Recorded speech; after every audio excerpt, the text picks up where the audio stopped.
Assalamualaikum warahmatullahi wabarakatuh. Alhamdulillahirabbil alamin. Wassalatu wassalamu ala asrofil anbiya'i wal mursalin wa ala alihi wa sahbihi ajma'in. Amma ba'du. Puji syukur kehadirat Allah Subhanahu wa taala yang mana pada kesempatan hari ini kita masih diberi kenikmatan iman, kenikmatan Islam, serta kenikmatan kesehatan.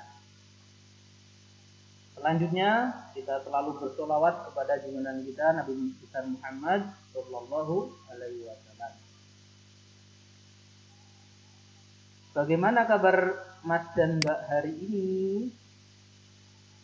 Semoga selalu sehat dalam lindungan Allah Subhanahu wa taala. Meski dalam kondisi pandemi seperti ini, ya, kita terus semangat untuk selalu belajar, ya, karena belajar itu kewajiban bagi setiap muslim, ya. Sebelumnya kita buka dulu dengan bacaan basmalah bersama. Bismillahirrahmanirrahim.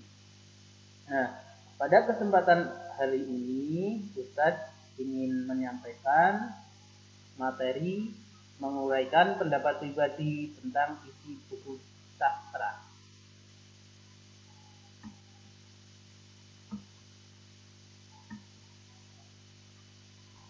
Contoh buku sastra antara lain yaitu cerita pendek atau cerpen. Terus kemudian dongeng. Ada juga novel dan buku cerita sastra yang lain, ya, yang bersifat imajinatif. Nah, bagaimana langkah-langkah menguraikan pendapat tentang isi buku sastra? Ya, kita lihat pertama adalah dengan pahami ceritanya.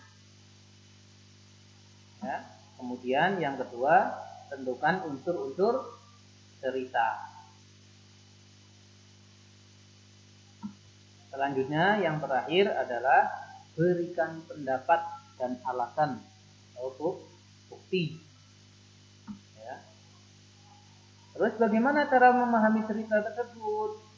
Nah, pertama adalah yang wajib kita lakukan, baca cerita secara keseluruhan.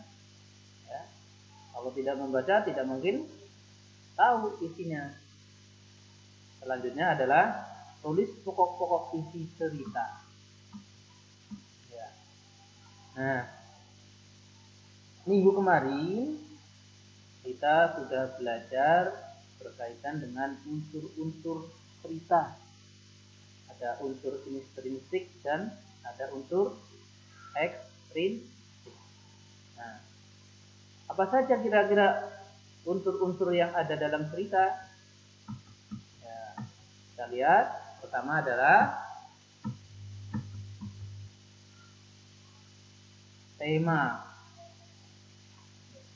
Apa itu tema? Pokok pikiran yang mendasari jalannya suatu cerita. Tema. Selanjutnya adalah tokoh. Tokoh itu sebagai pemeran yang diceritakan dalam sebuah cerpen, baik itu tokoh utama atau pemeran utama maupun pendukung. Yang ketiga adalah latar.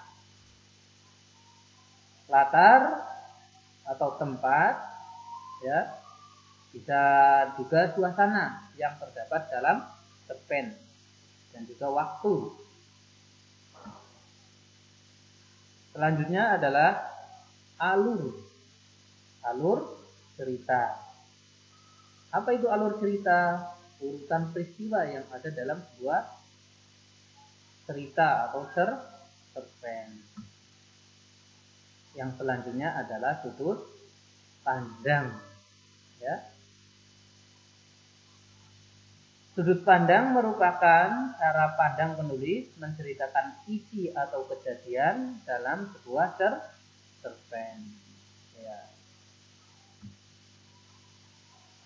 Kemudian watak, ya.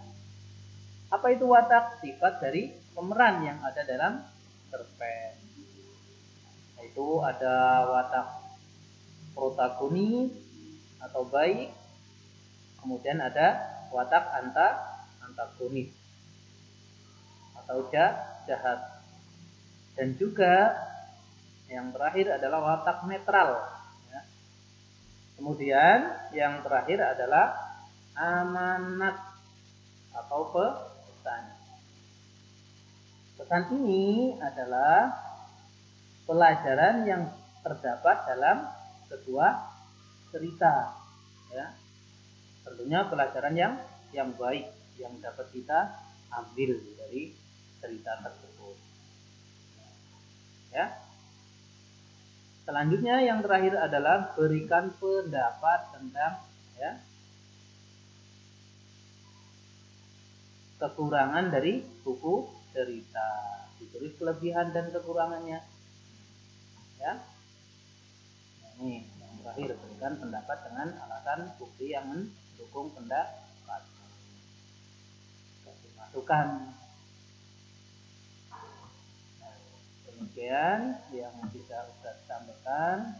Semoga Allah senantiasa memberikan kita kesehatan dan juga kebaikan dan semangat terus untuk belajar, dan jangan lupa menjaga kesehatan.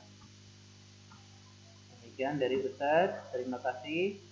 Wabillahi taufiq wal hidayah. Wassalamualaikum warahmatullahi wabarakatuh.